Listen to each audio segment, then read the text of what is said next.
Picture a city of 4 million people, the largest city on Earth, the engine of the greatest empire in human history, and now picture a single room inside it. Not a grand room, not a room anyone would ever paint or photograph or write poems about. A room about the size of a large wardrobe, in a building that leans slightly to the left, on a street that doesn't appear on any respectable map of London. A room with one window, one candle stub, one mattress stuffed with something that might have been straw 3 years ago, but has since become something else entirely. A room where the wallpaper, in a more optimistic decade, was printed with small blue flowers, but the damp has long since eaten most of them. So now it's just grey patches with the ghost of blue at the edges. A room where the ceiling leaks when it rains, where the floorboards creak with the particular sound of wood that has given up trying to be solid, where the smell, and we will talk about the smell, is a specific, layered, intimate thing that you have learned to stop noticing during the day, but which hits you every single time you come in from outside. That room, that's where you live. Now add, it costs you 3 shillings and 6pence a week, which is more than it should cost for what it is, but less than you'd pay at a proper lodging house because of the nature of the arrangement. And the nature of the arrangement is something the landlady, Mrs. Hannigan, never puts into words, but both of you understand perfectly. That's the city. That's the deal. That's London in 1882. Welcome. So, I make these history stories, and I genuinely have no idea whether you're listening to this to sleep or because you've developed some kind of morbid fascination with the parts of Victorian London that don't appear in the Jane Austen adaptations. Either is fine. Both are fine. Subscribe if you want. Get comfortable, because we're going in. Not as a scholar looking at statistics about urban poverty, not as a social reformer writing pamphlets, not as a journalist doing his voyeuristic best to describe the shocking conditions of the lower orders for a middle-class readership that will tut and shake their heads and do absolutely nothing. We're going as you. One night. One room. Everything you would have seen, smelled, touched, and survived. Here we go. Your eyes open to the ceiling. The ceiling is approximately 4 feet above your face. You know this not because you've measured it, but because you've reached up in half sleep more than once and touched the plaster with your fingertips. Cold and slightly gritty. A brown water stain shaped like the coast of Ireland, or something like it, directly above where your head lies. For a moment, maybe less than a moment, maybe just the space between one breath and the next. You don't remember where you are. Then the smell brings you back, because this room has a smell, and it is yours, and it is not pleasant, but it is specific, and it is real, and it tells you exactly where you are faster than anything your eyes could show you in the dark. It's not just one smell. It's every smell that has ever happened in this room, compressed into the walls and the mattress and the boards underfoot. Tallow candles, the cheap kind, the ones made from rendered animal fat rather than wax, because wax costs money and tallow costs pennies. They leave a heavy, faintly greasy odour that clings to everything, especially fabric, especially hair. Your hair smells of tallow candles even when you've washed it, which isn't as often as you'd like because water has to be fetched from the courtyard pump 3 floors down and carried up in a bucket that is never quite big enough. Underneath the tallow, coal smoke. The fireplace in this room is a small iron thing set into the far wall, barely bigger than a hat box, and it draws badly, meaning half. The smoke comes back into the room rather than going up the chimney. When you light a fire, which you try to do every evening through October to March and sometimes in April when the cold is vicious and particular, the room fills with a thin grey haze before the draught finally catches. By morning, everything has a faint coating of it. Your skin, the windowsill, the small piece of looking glass propped against the wall, which you breathe on and wipe with your sleeve before every use. And underneath the coal smoke, the smells that are harder to name. The smell of the mattress, which is old and which has been slept on by people before you whose names you don't know and whose histories you can only guess at. Slightly sour, slightly animal, a smell that you've stopped thinking about consciously, but which your body recognizes every morning as a reminder of what the mattress is and what it knows. The smell of the building itself, a 5-story rookery off the Strand, in a court that doesn't have a proper name, only a number 4 Court, that leads off a lane that leads off a street that is itself barely respectable. The building smells of its own history. Damp timber, plaster, the faint ghost of cabbages boiled on floors above and below you. The particular undertone of a building that houses 30 or 40 people in spaces designed for perhaps 10. And the street comes in through the window gap because the window doesn't close properly, and you've stuffed the gap with a piece of rag that helps a little but not much. So beneath everything else there's the street. Horse manure primarily. You would not believe how much horse manure there is in London in 1882. There are approximately 15,000 horses working in this city at any given moment, and they are not shy about what they leave behind. London streets have a permanent base note of horse manure the way a good stock has a base note of bone. Add human waste, because the privy for this building is in the backyard and not everyone makes it there, especially late at night when the stairs are dark and the cold is a real deterrent. Add river faintly. The Thames is not far. At low tide, when the wind is right, you can smell the mud, the foreshore exposed, centuries of debris and bones, and the particular reek of a river that serves as both highway and sewer for 4 million people. Welcome to number 4 Court, off the Strand, London, in the year 1882. Your name is Agnes Morrow. You're 23 years old. You came to London from Sheffield 3 years ago with £2 and 5 shillings, a letter of recommendation that turned out to be worth less than the paper it was printed on, and the kind of optimism that only survives in people who haven't yet seen what cities do to optimism. The letter was for a position as a kitchen maid in a house in Marylebone. The position had been filled by the time you arrived. Nobody in the house seemed surprised by this. You were the 3rd girl to arrive with a similar letter that month. Somebody in Sheffield was running a small and efficient fraud, and you, along with at least a dozen other girls, had paid for it. That was 3 years ago. You've been in this room for 14 months. Before this room, there was a room in Lambeth, which was worse. Before Lambeth, a room in Whitechapel that you'd rather not think about at all. Before Whitechapel, a year of trying to make things work properly, which involved a series of positions that each ended in a way that makes a specific pattern when you look at it clearly, which you try not to do. This room, with its ghost flower wallpaper and its bad drawing fireplace and its ceiling that leaks, is the best room you've had in London. That's not a small thing, actually. Hold on to that. Let's take an inventory. It won't take long. The mattress. A straw tick, approximately 5 feet long and 3 feet wide, resting on a low wooden platform that keeps it off the floor. This matters.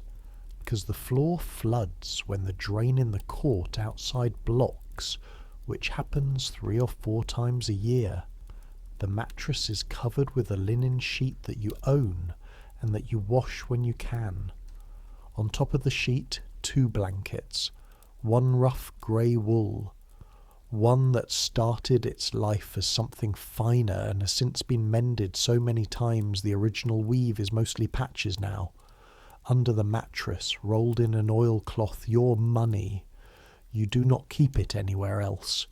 You do not trust boxes. You do not trust drawers. You keep your money flat against the boards, and you know by touch exactly how much is there. Right now it is 3 shillings and 9 pence, plus the coins in the pocket of the dress hanging on the hook by the door, plus what you earned last night, which you have not yet counted, because last night was a bad night, and you counted in a hurry, and you don't entirely trust the total. We'll come to last night. The dress on the hook, dark green wool, the better of your 2 work dresses.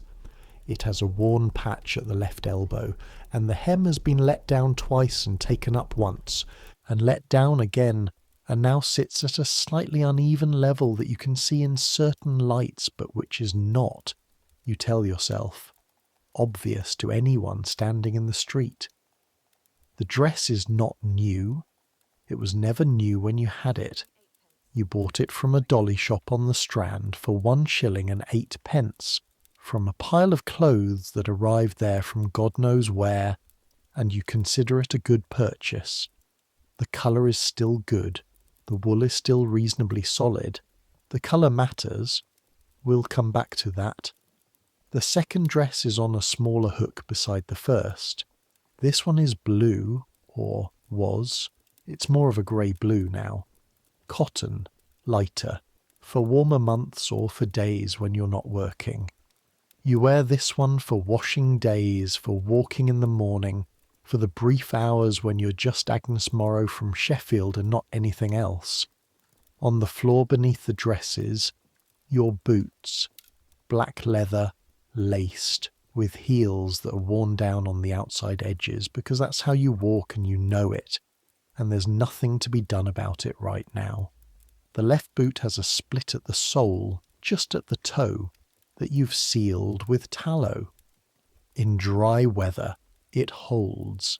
In rain, your left foot is wet within 5 minutes. The chair, one wooden chair, missing its back left leg, propped against the wall so the missing leg doesn't matter. You sit in it with your back to the wall, always. You use it to hang things on, to stand on when reaching for the high shelf, to brace against the door when you have reason to brace against the door. The high shelf, a plank nailed to the wall above the fireplace. On it, a tin cup, a small mirror, already mentioned, a comb with 7 teeth. It started with more, but you've lost count of the exact number that remain.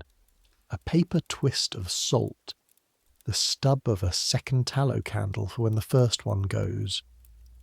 A piece of soap in a saucer, proper soap, lavender scented, bought deliberately at a chemist's on the Strand because the smell matters, and you know it matters, and you budget for it the way you budget for rent. A religious tract that someone pressed on you outside Charing Cross Station last winter, which you've never read but keep because the picture on the front, a sunset over what might be countryside, is the most beautiful thing in the room. 1 basin, blue-white enamel chipped at the rim for washing. On cold mornings, a skin of ice has formed on the surface of the water inside it. You break this ice with your fist. This is not dramatic. This is just what you do. That's it. That is everything Agnes Morrow owns in the world, as of the morning of Tuesday, November the 8th, 1882. Take a moment and think about that. Not in a pitying way, not in a judgmental way. Just sit with it. A mattress, 2 blankets, 2 dresses, a pair of boots, a chair with 3 legs, a comb, a piece of soap, a candle stub, £3.09, and the room itself, for which you pay 3 and 6 a week, which gives you a net worth, if we're being arithmetical about it, of approximately 3 pence. That's what's real this morning. Everything else is what you're going to make of it. The building is called the Kendall Lodgings, though nobody calls it that. People call it Hannigan's, after the landlady, or they call it the Court, after the address, or they call it various other things that are less polite. It is a 5-story building that was originally 2 buildings, joined at some point in the mid-century by a doorway knocked through a shared wall, so that the staircase goes up 3 flights normally, and then you pass through a low arch. You have to duck slightly, even at your height, and then the staircase continues at a slightly different angle, as if the 2 buildings never quite agreed on which direction was up. 34 people live here. You've not counted recently, but that was the number 6 months ago, and the rate of turnover is high enough that you stopped keeping track. The ground floor, Mrs. Hannigan's own rooms, and the small office where she collects rent every Friday morning in cash in her hand with no receipts issued and no complaints entertained. Mrs. Hannigan, 48 years old, Cork-born, husband deceased in circumstances she does not discuss. She's a short woman with white hair and hands that have done serious work and a face that has made a permanent peace with what it sees every day. She is not cruel. That distinction matters in the hierarchy of landladies who rent rooms to women like you. Mrs. Hannigan sits near the good end. She doesn't take a cut beyond the rent. She doesn't bring men to the door herself, or run the kind of establishment where she does. That's a different category, and you were careful when you found this room to establish clearly which category this was. What she does, she rents rooms. She knows what her tenants do to pay for those rooms. She does not ask questions, does not report to the police, does not interfere. She will tolerate a reasonable amount of noise. She will not tolerate damage to the building, fighting in the stairwells, or late rent. 3 weeks late, you are out. She has told you this precisely once. She did not raise her voice. You believed her completely.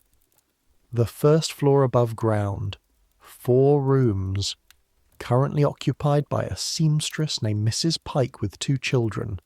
A young man named Arthur who works nights somewhere and sleeps days, and who you've seen perhaps 3 times, and 2 rooms taken by women in similar circumstances to your own.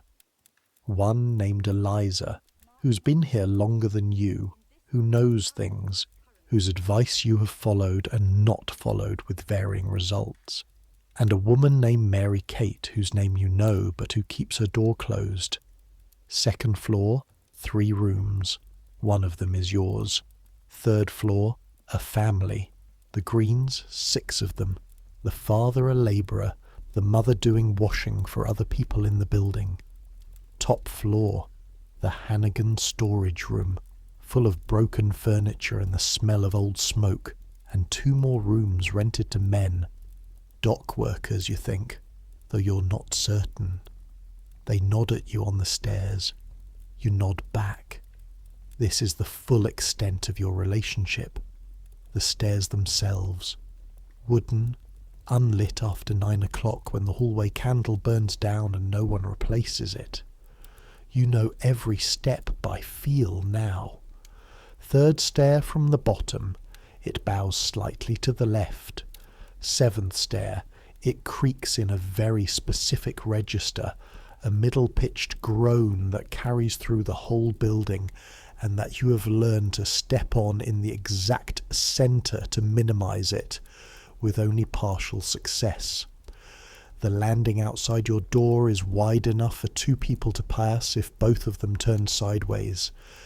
There is 1 privy in the backyard, as mentioned. In November, Going there at night is a specific act of determination.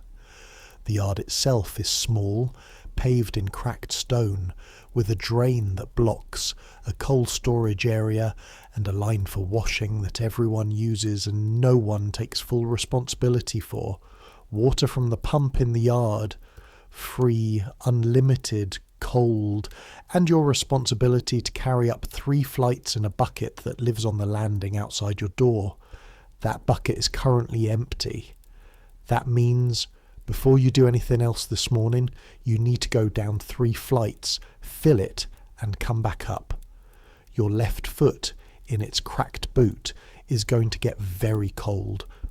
The light coming through the rag-stuffed window gap is grey. Not the grey of early dawn. That was hours ago. This is the grey of a November morning that has made its decision about the sun, and the decision was no. It's the grey of London in the smoke season, which runs from October to March, when every chimney in the city is burning and the smoke accumulates in the bowl of the Thames Valley like something that has nowhere better to be. You can hear the bells of St. Clement Danes. Those bells are not far, 1/2 a mile perhaps, on quiet mornings, if London ever has quiet mornings, which is a philosophical question. You can hear them clearly. Right now, with the building noise and the street noise, they're muffled but audible. 7 strokes. 7 in the morning. You've been awake since before the bells. You tend to surface slowly out of sleep, rising through layers, never quite losing consciousness of the room around you. This is a habit you've developed, a form of readiness. You sit up, the blankets fall back and the cold arrives immediately. Not shocking cold. You've been cold enough, often enough, that it no longer shocks, but meaningful cold. The kind that has weight. Your breath makes a small cloud in the air above the mattress. The fire is out. Of course it's out. You didn't keep enough coal for overnight because coal is 6pence a scuttle, and last week you had 3 bad nights in a row, and a scuttle is not a priority when you've already paid rent. You pull on the blue cotton dress, not for warmth. It's not a warm dress, but because you won't get the bucket in your nightgown, and slide your feet into your boots without lacing them, and pick up the bucket from the landing. The staircase in the dark. Your hand on the wall for reference. 3rd stair, shift left. 7th stair, centre, step firm. The landing smells of whatever Mrs. Green cooked yesterday evening, something with onions, and the particular smell of the building's own damp that is always present in the lower floors, a smell of wood and plaster and old water. The yard is a shock of cold air. The pump, an iron thing bolted to the wall beside the coal store. The handle is cold enough that the skin of your palm wants to stick to it. You pump 3 times. The water takes a moment to come, the mechanism protesting in the cold, and then it comes, a gush of water that is clear and very cold. You fill the bucket. You carry it back inside. 3 flights up with a full bucket. Your shoulder takes the weight, tilted slightly, your right hand gripping the handle and your left hand flat on the wall for balance. You step carefully. You don't spill much. You've had practice. Back in the room, you pour some water into the basin. You break the ice that has formed on the surface from last night. A thin skim. The cold wasn't severe enough for anything thicker. And you wash. Cold water on your face. This is the most alive you will feel until you've eaten something. And maybe not even then, depending on the morning. The cold hits the skin of your forehead, your cheeks, the back of your neck. Your fingers go briefly numb as you work the soap into a lather. The lavender soap. Here's why the lavender soap matters. It costs 4pence, which is not nothing. There are other soaps, carbolic soap that cost a penny and strips the skin raw and smells like a hospital, which is not a smell you want anywhere near you. There is washing soda, which costs almost nothing and does the job but leaves your hands rough as a workman's within a week. The lavender soap costs 4p, and it lasts 3 weeks if you're careful, and it smells like the specific thing it is supposed to smell like, which is not London. You dry your face and hands on the cloth hung on the hook behind the door. You comb your hair, 7 teeth in the comb, and your hair is thick, and this takes longer than it should, and you do it by feel mostly because the light is still barely there. You pin it up, not artfully, not the elaborate arrangements you've seen in fashion papers, but firmly, the way a woman who spends time standing in the cold and the wind has learned to pin her hair so it doesn't come down. You look at the piece of mirror. The mirror is about the size of a playing card. In it, you can see one eye at a time, or your mouth, or a section of cheek. It's enough. You check what needs checking. Then you put on the green wool dress. Before we go further, you need to understand the mathematics of this life. Because there is mathematics. There is always mathematics. And when I say the numbers don't work, I need you to understand what that means in the specific gravity of 1882 London. This isn't modern arithmetic where the numbers are just numbers. This is arithmetic where the numbers are pressure. The numbers are what you feel in your chest at 4 in the morning when the street has gone quiet and you haven't earned enough. Room, 3 shillings and 6p per week. This is owed to Mrs. Hannigan every Friday. It is non-negotiable. Food. You eat once a day properly, twice if you're doing well. A hot meat pie from the street vendor on Wellington Street costs 3p and is filling and asks no questions about where you've been. A ha'porth of bread and a halfpenny's worth of dripping from the shop on Catherine Street costs 1 penny and is less filling but takes up less of the morning. You budget 1 shilling and 6p per week for food, which means if everything else holds, you spend approximately 4p halfpenny per day on eating. Candles, 1 penny per week for 2 tallow stubs if you're careful. If you're not careful, 2p. Coal, 6p per scuttle.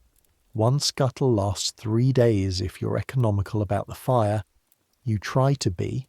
The lavender soap, 4p every 3 weeks. Call it 1.5 pennies per week. Clothing maintenance, needles are a penny for a paper of 10. Thread, a farthing. You do your own mending. You've become moderately competent at it, out of absolute necessity. Boot repairs, the tallow on the left sole, the occasional trip to the cobbler in the court off Drury Lane who charges a penny for small repairs, 3p for larger ones. These are the fixed costs. They add up to, roughly, 4 shillings and 6p per week if nothing unexpected happens. Unexpected things always happen. A coin dropping through the hole in your pocket that you didn't know was there. A week where the cold is bad enough that you need more coal. A night when you get a cut on your hand that needs the chemist's carbolic and a bandage. A Friday when rent is due and you're a shilling short and Mrs. Hannigan's face does a particular thing, a slight tightening around the eyes that costs you more than money. To cover 4 shillings and 6p plus the unexpected, you need to earn at least 6 shillings per week. 6 shillings per week. Now let's talk about how 6 shillings is earned on a good night, which means the weather is tolerable, which means not pouring rain and not freezing, which in November in London means a fairly narrow window. You might earn between 1 and 3 shillings depending on luck, the particular stretch of street you occupy, who else is working nearby, whether the police constable on your beat is in the mood to move women along, or whether he's got bigger concerns tonight. Whether the men who stop to talk are the kind who pay what's agreed, or the kind who have other ideas. Whether your body is working, meaning not sick, not injured, not in the particular monthly pain that makes movement difficult. On a bad night, which in November is more common, you earn sixpence, or a shilling, or nothing. 3 bad nights in a row, which is what you've just had, and the arithmetic gets very tight. 3 bad nights, approximately 1 and 6 earned. Fixed cost this week, 4 shillings and 6 minimum. Deficit, 3 shillings, approximately. And rent is Friday, which is 3 days away. This is the pressure you wake up with this morning. This is the thing that sits behind your sternum as you button the green dress and look at the window, which shows you grey light and nothing else. 6 shillings, 3 days, November. Right then, you go downstairs. Not for any specific purpose. The day hasn't started in any directed way yet. But because staying in the room when your thoughts are running this particular arithmetic is not useful. The room knows the numbers too. The walls know. The mattress, with its 3 shillings and 9 rolled beneath it, knows. Eliza's door is on the first floor and it is open. This means she's awake and receiving, which is the way things work at Hannigan's. Open door means come in, closed door means do not, and nobody has to explain which is which. You knock anyway, lightly, on the doorframe. Eliza, 31 years old, which means she has been doing this for longer than you, though she doesn't speak about the full extent. She's from somewhere in Suffolk. She has a trace of an accent that shows up when she's tired or angry or both, flat vowels and a particular way of shortening words, and she has reddish hair going to auburn, and she's taller than you by 3 inches, and has the kind of face that used to be beautiful and is now something more interesting, worn in specific places, specifically alive in the eyes. She's been at Hannigan's for 4 years. She knows things. She's currently sitting on her chair, which has all 4 legs. She found a piece of wood the right thickness and wedged it under the short one, eating bread and drinking something from a tin cup that steams. Agnes, not a question. Eliza. You sit on the edge of her mattress because she gestures that way with her bread. The room is almost identical to yours, except Eliza has had 4 years to accumulate small things. A second blanket, a proper shawl hung on a hook, a small oil lamp rather than a candle stub. The lamp is the significant luxury. It burns a small amount of oil and gives a better light than tallow and does not smell as strongly. And when you asked her once why the lamp instead of candles, she said, "Because your eyes are how you work and your eyes need to last." She also has, on her shelf, a small framed photograph, a man and a woman, standing formal in the style of portrait photographs. Her parents, you've assumed. She has never mentioned it and you have never asked. Bad week, she says. She can tell by your face. She's always been able to tell. 3 nights quiet. She pulls a specific expression, not sympathy exactly, or not only sympathy, recognition. She's had 3-night quiet stretches. She has had longer. Constable Willis or the weather? Both. Willis was on Exeter Street twice on Thursday, and the rain on Wednesday was vile. She finishes the sentence with you almost. Yes, I went out to the Strand instead. Longer walk, but the arcade gives shelter. This is information. You file it. The lavender, she says. It's not quite a question. Yes, she nods. She's the one who told you about the lavender soap. Specifically, she told you, the men you want are not the men who will stop for anything. The men you want are the ones who notice the difference between a woman who takes care and a woman who doesn't. The lavender soap is not a luxury, it is professional equipment. Do not economize on it. You did not initially think of it that way. You do now. I need Friday, you say, because there's no point in decorating it. Eliza knows what Friday means. I know. A pause. She drinks from the tin cup. There was talk last week of a house on Villiers Street, the new place. That's looking for... No. She doesn't push it. She knows where you've drawn your line. The difference between what you do and what happens inside houses is a distinction that the police and the newspapers and the social reformers tend to blur together. But to the women inside it, the line is clear and it matters. Houses, meaning organised establishments, even the better kept ones, mean a different category of arrangement, a different kind of loss of control. You have made a decision about that line and you have held it. Eliza made a different decision years ago. She does not judge yours. Tonight then, she says, stay away from Exeter Street for now. Willis is doing his quota. Quota. The Metropolitan Police have informal targets. Not official policy, nothing written down, but it's understood that constables are expected to produce a certain number of arrests or cautions per month, under the various statutes that deal with street nuisance and disorderly conduct. When a constable is behind on his quota, or when his superiors have been making comments, he walks his beat differently. He looks for reasons rather than reasons to look away. You know Constable Willis by sight. He's a stout man in his 30s with a ginger moustache and a way of walking that occupies exactly the centre of the pavement. He is not violent. You've heard of worse, much worse. But he is thorough, and thorough is enough to cost you a night and possibly a fine you cannot pay. The Haymarket after 10, you say. After 10 is fine. The theatre crowd helps. Just don't get caught in the crush when the Gaiety lets out. I nearly lost my shawl last week. The Gaiety Theatre on the Strand seats 1,500 people.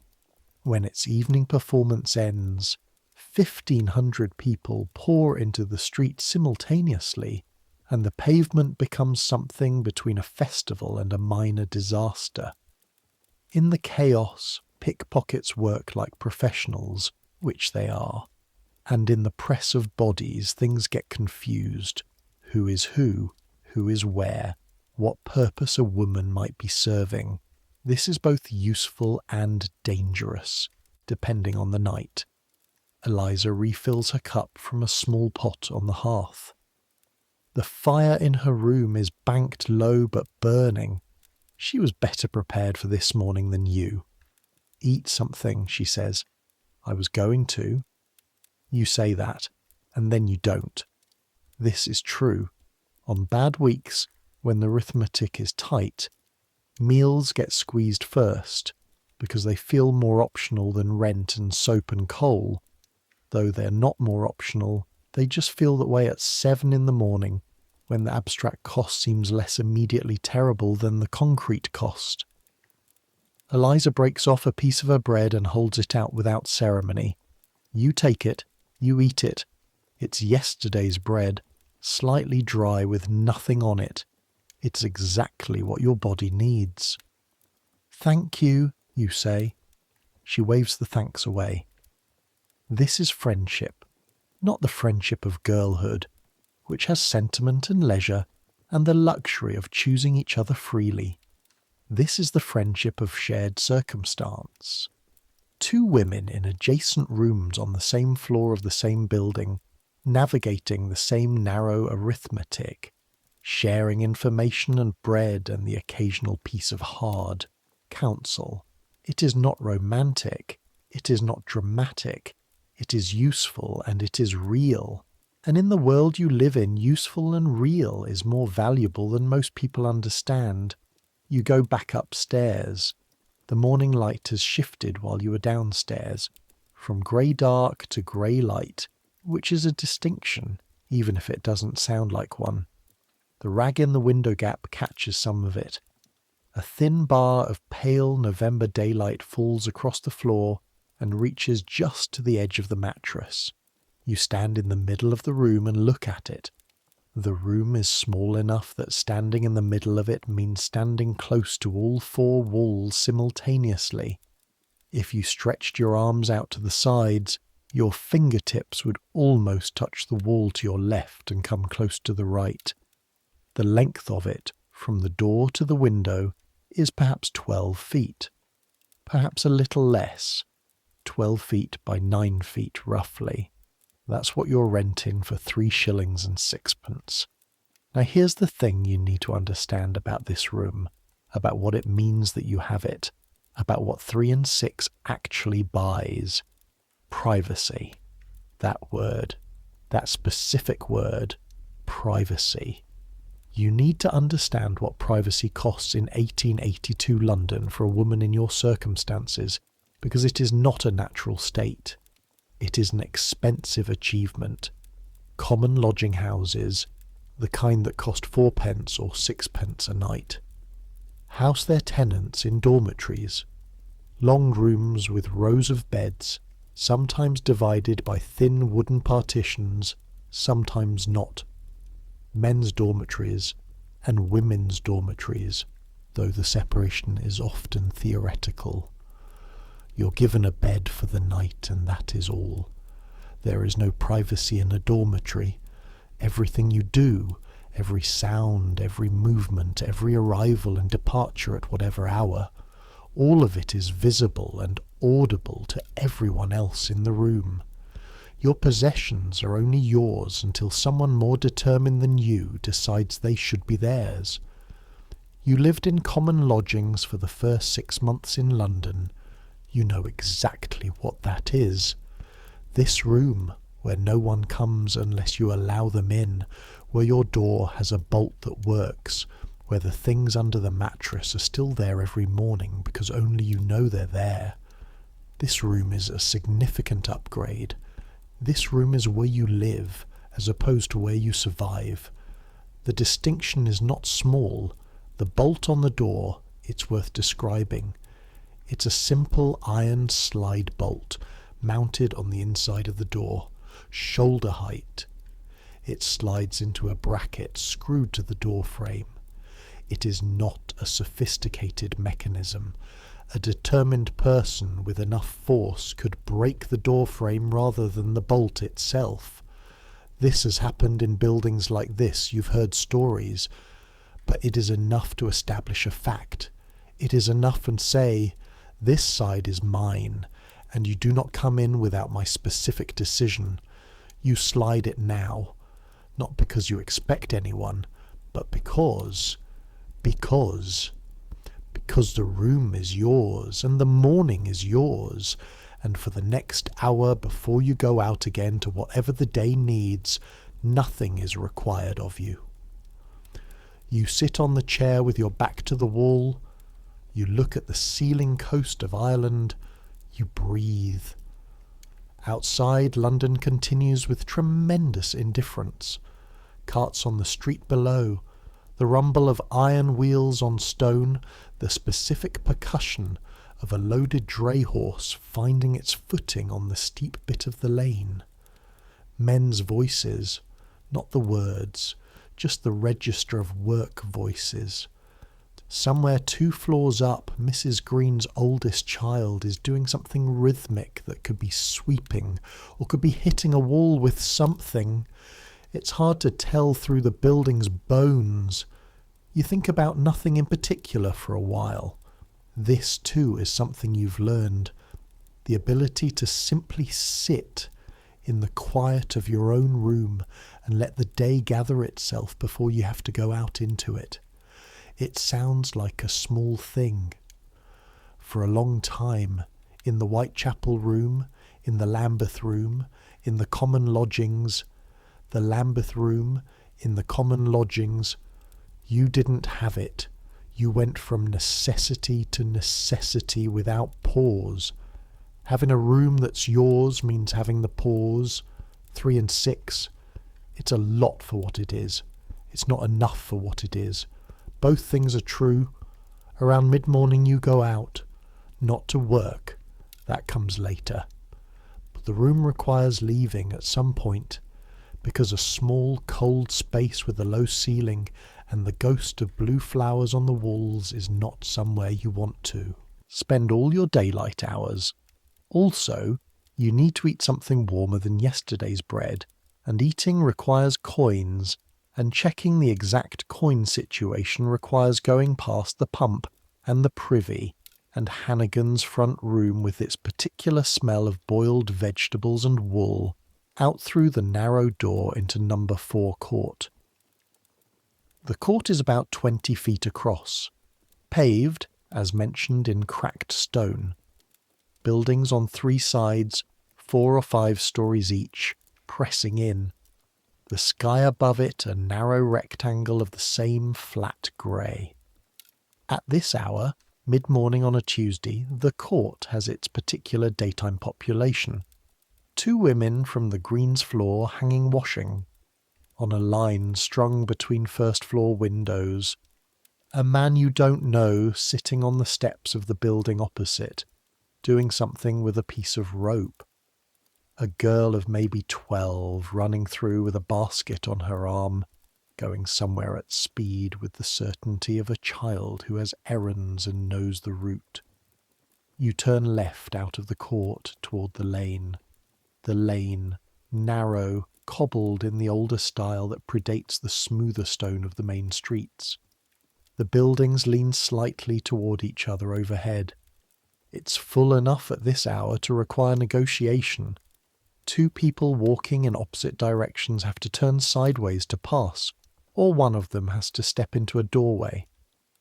You've learned to read the flow. Walk close to the left wall. Keep your elbows in. Don't stop suddenly. You come out the lane onto a street that has a name, a proper sign on the corner, Milford Lane. Milford Lane runs between the Strand to the north and the Embankment to the south, and it is, by any objective measure, not a grand street. The buildings are commercial at the ground level, a coal merchant, a second-hand clothes shop displaying its wares on hooks outside the door, a shop that seems to sell nothing in particular but always has men standing in its doorway. Above the commercial floors, residential, windows with curtains, windows with rags, windows with nothing. This neighbourhood, south side of the Strand, between Charing Cross and Temple, is not the worst London has to offer.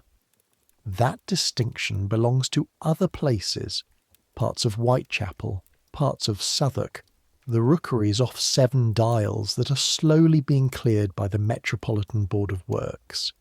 This neighbourhood is not good exactly, but it is functional. It is the kind of place where nobody inquires too precisely into other people's business because everyone's business is somewhat complicated, and that mutual discretion is its own form of civilization. To your north, a 5-minute walk, the Strand itself. The Strand in 1882 is one of the great streets of the world, or at least one of the great streets of London, which in 1882 amounts to something similar in the minds of the people who live on it. It runs roughly east-west, connecting the city to Westminster, and it is lined with theatres, hotels, restaurants, shops, selling things that cost amounts that make the arithmetic of your week seem like a different language. The Gaiety Theatre, the Tivoli, the Savoy, where the new opera house is being built. You've seen it going up, the scaffolding, the stone, the Savoy, which will eventually be the most lavish theatre in London, and which right now is a beautiful skeleton of itself. Further west, the great hotels, the Charing Cross Hotel, the Strand Palace that doesn't exist yet but will, the shops selling silk and crystal and leather goods and things you look at through the glass and know, with the specific clarity of experience, that they are not for you and were never intended to be. But here's the thing about the Strand that matters to you specifically, that makes it different from a street you simply pass through. At night, after the theatres close, it is where people go who are looking for something that the theatres can't provide. At night, the Strand becomes something else. Not a different place. The same shops, same buildings, same gas lamps, but populated differently. The theatre crowds spilling out. The late diners coming from the Savoy and Romano's and the Rules. The men, young mostly, though not always young, and not always men, though mostly men, who come specifically because they know what the Strand offers after midnight that it doesn't offer at noon. The geography of your work, primarily the Strand and the streets immediately south and north of it. Exeter Street, where Constable Willis currently has his focus. Wellington Street, which is easier. The arcade beside the Lyceum on certain nights when the weather drives everyone under cover. The Waterloo Bridge Road for a different kind of traffic, later in the night, when the evening crowd has thinned and the remaining men are a different category. But that's tonight. Right now it's mid-morning, and you're going to buy a penny's worth of bread and a meat pie if the arithmetic allows, and you're going to walk for a while, and you're going to let the city do what it does, which is move around you with complete indifference. The second-hand clothes shop on Milford Lane, you stop in front of it. It's a habit, a form of window shopping that costs nothing, which is the only kind you can consistently afford. The clothes are hung on iron hooks outside the door. Jackets, coats, dresses, shawls, all of them slightly creased from having been hung in the air, all of them in various states of former life. A black wool coat that was expensive when it was new. You can tell by the cut the way the collar sits. A shawl in dark red, wool with a fringe, only slightly unravelling at one corner. 2 dresses, 1 brown cotton, serviceable, 1 dark purple silk, very definitely used, with a small tear at the neckline that someone has inexpertly mended. The silk one, you look at it longer. Purple silk in 1882 means something. It means a woman who spent money on her clothes, or who had money spent on her, and who has since lost that position. There is a whole taxonomy of how clothes travel in London. A wealthy woman's dress, passed to her lady's maid when fashion moves on. The lady's maid sells it, or doesn't, but if she does, to a dealer who sells it to a dolly shop, who sells it to someone like you. By the time the dress arrives on this hook, it has travelled a long distance through the social layers of the city, each step marking a little more wear, a little more mending, a little more distance from its original life. The purple silk costs 8 pence. You know this because the shopkeeper, Mr. Carew, a small man with enormous side whiskers who tends to stand in his doorway watching the street, has told you before, in the general way of a shopkeeper who knows you have looked at things and not bought them. 8 pence. You don't have 8 pence to spend on a dress this week. You might have it next week, if tonight goes well and tomorrow night goes well. But here is the thing about the purple silk that Eliza would understand immediately without being told. Purple silk is visible. It is the right kind of visible. Men on the Strand at 11 o'clock at night do not stop to talk to women who look like they're wearing their working dresses. They stop for women who appear to look, like they've come from somewhere, or are going somewhere, or belong in the kind of place where dresses are silk. The appearance of belonging somewhere costs 8p sometimes. The appearance of belonging somewhere is professional equipment, same as the lavender soap. You look at the dress on the hook for another moment. Still 8p, Mr. Carew says from the doorway, not unkindly. Still thinking, you say. He shrugs. He doesn't mind. You're a regular audience for his inventory, and he has patience for audiences. You move on. The meat pie from the Wellington Street vendor, 3p, hot, wrapped in a piece of newspaper that immediately goes translucent with grease. You eat it standing up, leaning against a wall across from the vendor's cart, the way the vendor's other customers also eat. Standing, leaning, eating quickly, the pie cooling fast in the November air, so there's no point in prolonging it. The pie is mostly potato, if you're honest with yourself about it. The pastry is solid and the filling is hot, and there is enough actual meat in there.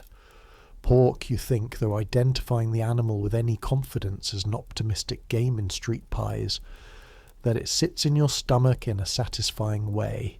You eat it in 6 bites. You fold the newspaper. You hold the warmth in your hands for the few seconds it persists. The vendor, a man named Connolly, who has had this pitch for at least 3 years, who wears the same heavy coat through all seasons, who has a dog that sits under the cart and is fed the scraps of pastry that break off during handling. The dog is a terrier of some description, brownish, with an extremely businesslike expression. "Morning, miss," Connolly says. He says this to everyone. It's a professional courtesy, the same courtesy as calling the pie fresh when it's been in the warmer since early morning. Morning, you say. This is a whole social interaction. It is sufficient. You throw the newspaper in the pile by the drain and walk. The Strand at mid-morning on a Tuesday in November. Busy. Always busy. The Strand is one of those streets that never actually quiets. It just changes character throughout the 24 hours, the way the Thames changes character between tides. What you're walking through now is the commercial errand morning version. Shop deliveries being made through side doors, a dray from a brewery making its rounds. Cabs and hansom cabs moving in the specific jerky rhythm of horse traffic in a busy street. Groups of men walking with the purposeful stride of men who have somewhere to be and are already thinking about being there. Women too, shop girls going to or from shifts. Char women with their implements, mothers with children, ladies, the other kind of lady, the social classification, the ones with hats trimmed in actual ribbon and boots that don't have cracks in the sole. Moving in pairs or with a companion, going to shops or to the dressmaker or to the lending library on the Strand. The kind of afternoon errand that has its own whole logic and calendar. You walk among all of these people. This is not unusual. This is just walking in London. Daylight is its own anonymity. In daylight, on a busy street, you're a woman in a green wool dress walking, and no one can see anything else. The context that defines you at midnight, the street corner, the particular posture, the unaccompanied presence at an hour when unaccompanied women are supposed to be indoors, none of that applies at 11 in the morning on the Strand. You're simply a person in the city. There is a specific pleasure in this, which you don't talk about with most people, but which you feel every time, the pleasure of invisibility, the particular freedom of being no one in particular in a crowd of strangers. You walk past the gaiety. Its doors are shut at this hour, its facade somewhat exposed in the grey daylight. The ornate plasterwork, the posters in their cases advertising this month's production. The posters show women in elaborate costumes, corseted and brilliant, their names in large letters. Miss Nellie Farron, Miss Kate Vaughan.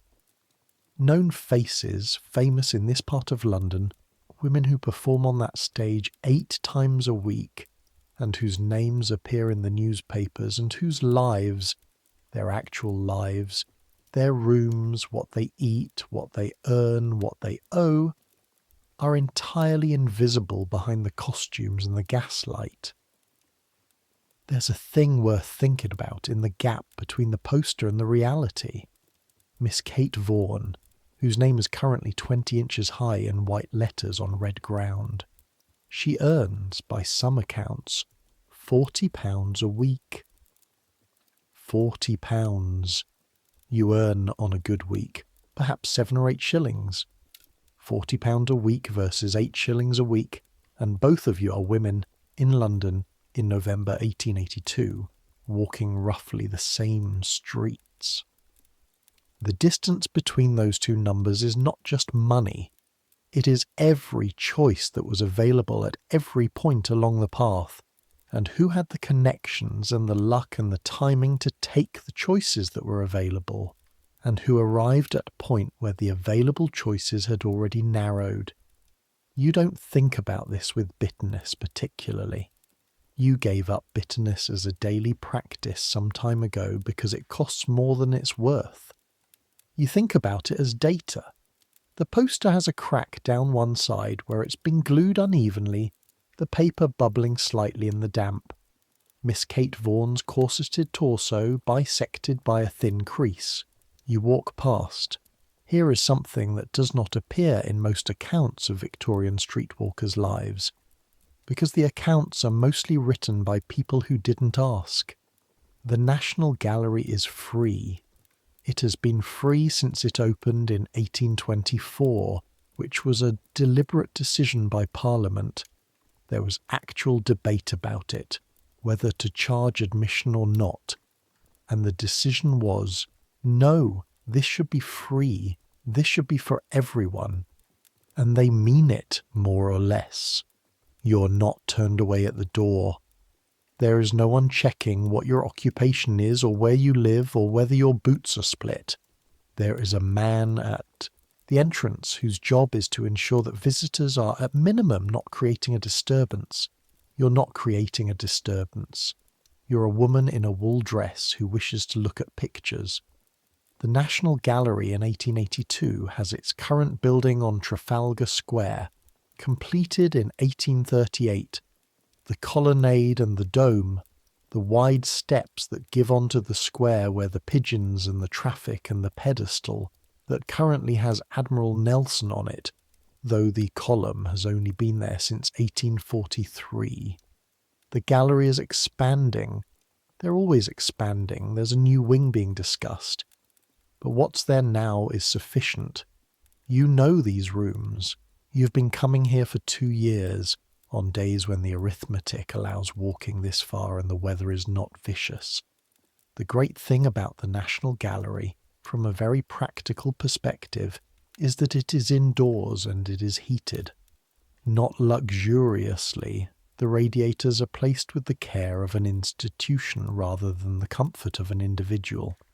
But the temperature inside is measurably warmer than the Strand in November, and you can sit on the benches in the central galleries and be warm and still, and this is the part that costs nothing and is worth everything on certain days. Looking at something that is not your room and not the street and not the sealing coast of Ireland. The paintings are another matter. You did not grow up with pictures, not in any serious sense. The house in Sheffield, your father was a cutler, skilled work, decent wages when the trade was good, had a print on the wall in the parlour, a reproduction of a landscape, and that was the extent of it. Pictures were not part of the daily consideration of your family's life. The National Gallery was where you discovered that this was simply a circumstance, not a fact. That pictures could be, what? You've never had the precise language for it. Something that pulls you outside yourself for a moment. Something that says, here is a different place, a different moment, a different life. rendered in paint and time. And here you are standing in front of it, and nothing that either of you is doing is wrong. Your favourite painting changes. Currently it's something in room 9, a Dutch interior, 17th century, a woman standing at a window in a kitchen reading a letter. The light comes from the left, through the window, the particular clear light of Northern Europe that Dutch painters spent their entire careers trying to catch. The woman is absorbed in the letter. She doesn't know she's being looked at. The whole composition has the quality of something overheard rather than performed. The kitchen around her is specific and ordinary. A table, some fruit, a jug of some kind. All of it rendered with a patience and precision that still, 2 years later, makes you stop. You spend 20 minutes in room 9. Nobody asks you what you're doing there. Nobody looks at you with a particular look that means, I know what you are. You are a woman looking at a painting of a woman reading a letter in a kitchen. That's what's happening, and it's enough. And after 20 minutes, the warmth of the gallery has gotten into your coat and your bones, and you're ready to go back out. The afternoon is maintenance. This is the time of day when the room requires attention, and attention to the room is a form of sanity maintenance, and sanity maintenance is not optional. You sweep the floor. The broom, a small short-handled thing, made of bound birch twigs, bought from a street seller for 2p.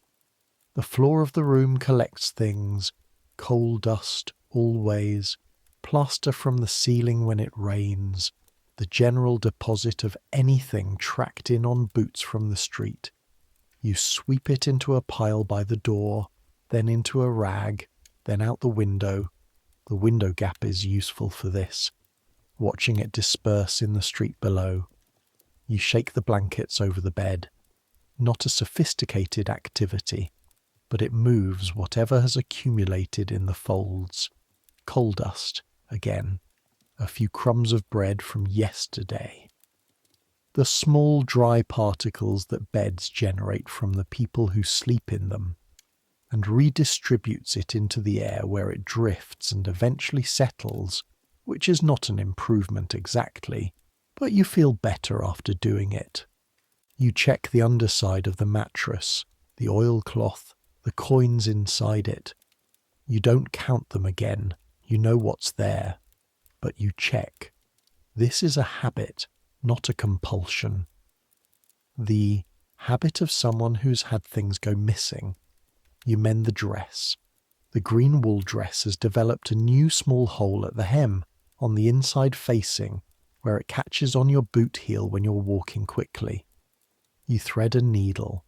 The needle is in a folded piece of cloth on the shelf, among the candle stub and the soap and the other necessaries, and you sit on the edge of the mattress with the dress across your knees and you mend it.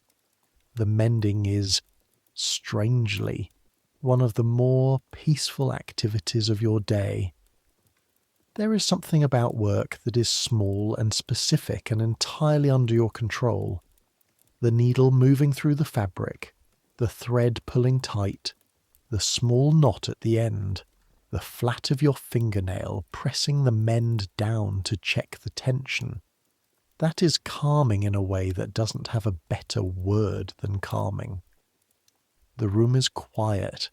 The sounds of the building and the street are present but not demanding. Your hands work. The green dress, you've had it for 8 months. Before that, a different dress, brown, that got ruined in a way you don't want to think about. Before the brown dress, another. The green dress has been a reliable thing. It does its job. The worn patch at the elbow is getting worse. Another month, maybe 2, before it needs proper patching rather than the light mending you've been doing. But for now it holds. You finish the mend. You bite the thread. The afternoon light is fading. November afternoons in London. The light is gone by 4 o'clock. and after it's gone there is a period of grey, and then there is proper dark, and the dark comes with the specific London quality of darkness, which is not the darkness of the countryside, but a dim, smoky, gaslit murk that gives the streets a quality of perpetual, almost night time. The gas lamps are being lit on the Strand, you know, even though you can't see it from here.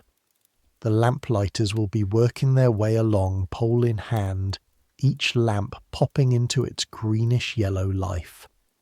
In the lane and the court, there are no gas lamps. Too minor a location for the expense.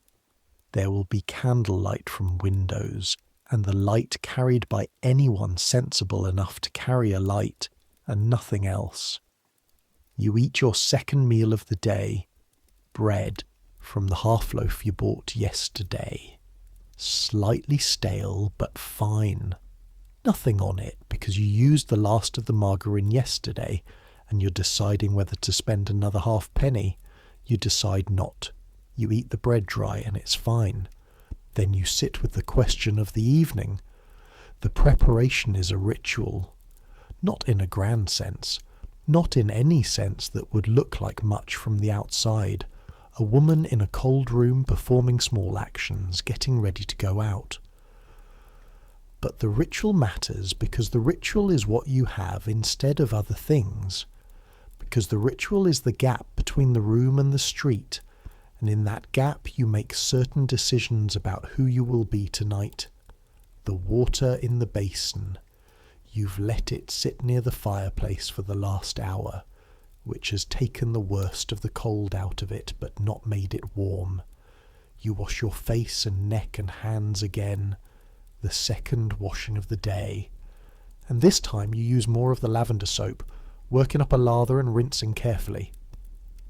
The soap comes off clean, no grey residue, and the smell of it sits in the air of the room for a moment. Mild, specific, not London.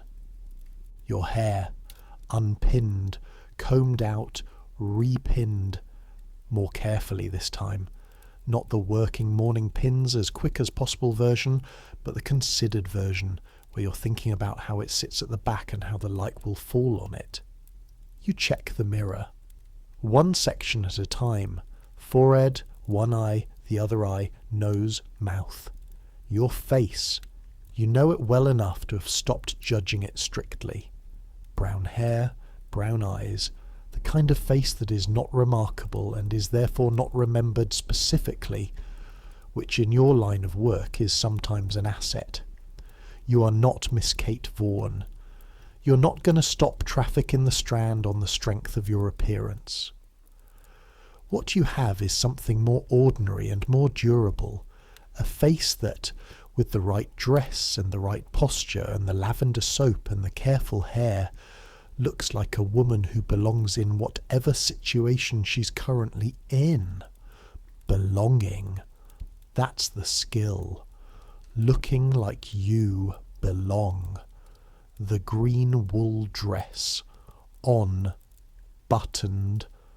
The worn elbow toward the wall when you walk close to buildings.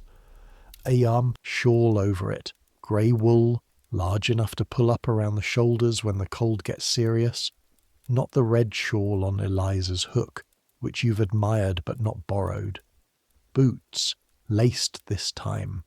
The left one with its tallow seal, which you check with your thumb. Still holding. You stand back. 3 steps from the door is the most distance the room affords, and look at yourself in the air, the imagined full-length version that the small mirror can't give you. Green dress, grey shawl, brown hair up, mostly tidy, face clean, boots present. You look like a working woman going out in the evening, which is exactly what you are. The bolt slides back, the door opens, the staircase waits. The Haymarket at 10 o'clock on a Tuesday in November. This is the place. This is the hour.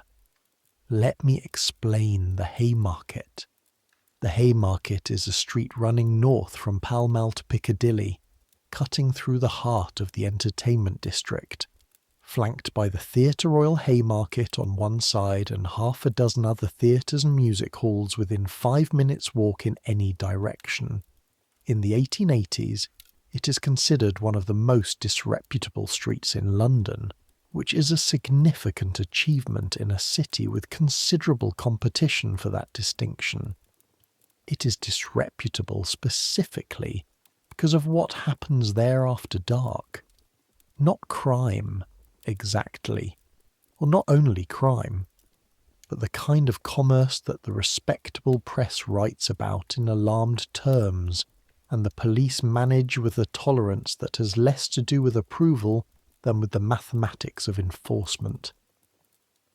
The Haymarket at 10 o'clock, gas lamps burning their yellowish light, the theatre crowds just starting to disperse from the 9 o'clock curtain, men and women in evening dress, the women in silk and the men in top hats, pouring from theatre doors into the street, cabs pulling up, horses steaming in the cold, the pie shops and eel stalls doing their secondary trade, the post-theatre crowd wanting something hot before they get into their cabs, and along the pavement, the other crowd, the women who are there specifically because this crowd exists.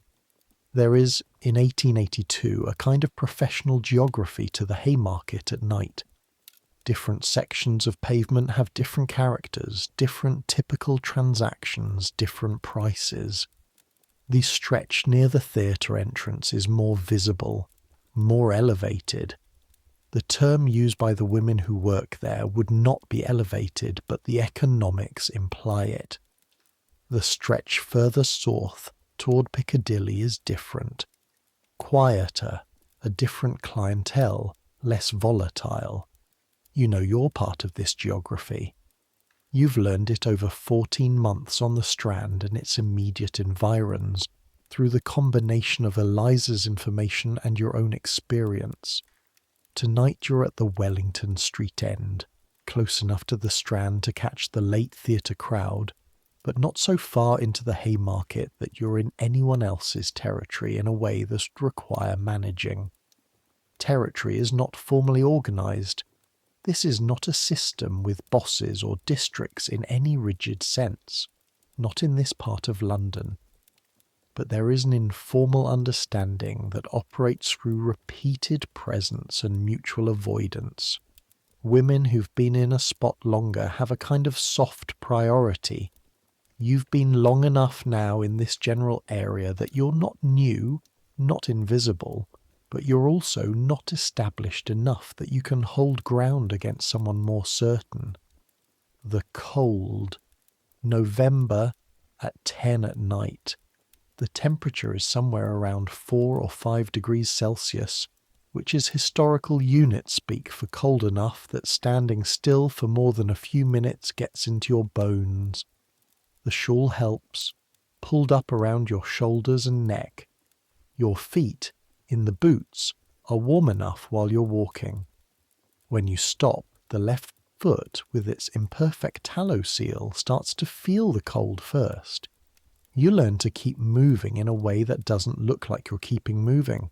A specific kind of idle, purposeful-looking yet unhurried walk. The kind that says, I am here, and I'm not going anywhere specific, and I'm not nervous. The gas lamps cast their particular light, a yellowish, slightly greenish glow that is not flattering in the way sunlight is, but which gives the street a specific quality, a kind of theatrical warmth against the black sky, that daytime entirely lacks. The buildings on both sides of the Haymarket are tall enough to create a canyon effect, and the gas lamps inside this canyon give the whole street the look of a stage set, which is, in a sense, what it is. The sounds, cab wheels on stone, the particular clopping of horses on a wet November street. The stones are damp, not yet fully frozen, and the sound is slightly muffled.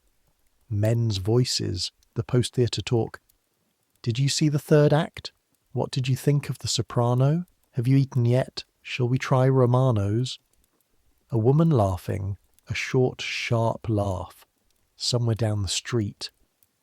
The cry of a news vendor working late, his papers from the evening editions now hours old but still worth a shout. Your boots on the stone. The sound of the left sole is slightly different from the right. A faint slap where the tallow doesn't quite cover the full gap. You hear it. You don't think anyone else does, but you hear it. The first man who stops to talk to you, around 10:15, coming out of the theatre from the direction of the Gaiety exit, alone, his top hat slightly crooked and his coat expensive. He's perhaps 40, a businessman by the cut of everything, the kind of man whose name appears on company documents but not in newspapers. He asks where you're going. The answer to this question is always a version of the same thing. Wherever you're going, if the terms are right. The terms, this is the negotiation, and it is brief, and it does not look like a negotiation to any observer because it happens in the normal register of street conversation. A sentence, a counter-sentence, a nod. The terms are established. The price is what it is.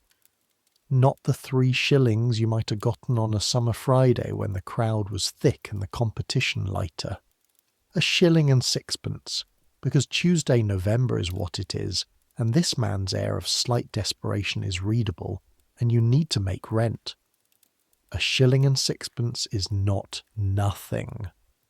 1 shilling and 6pence goes into the pocket of the green dress, inside the seam where you've reinforced the pocket specifically, so it holds coins without the noise of them touching. The transaction is complete in 20 minutes, not in the street. There are hotels in this district, the kind that ask no questions and take their cut in the form of room rate, and the man knows where these are.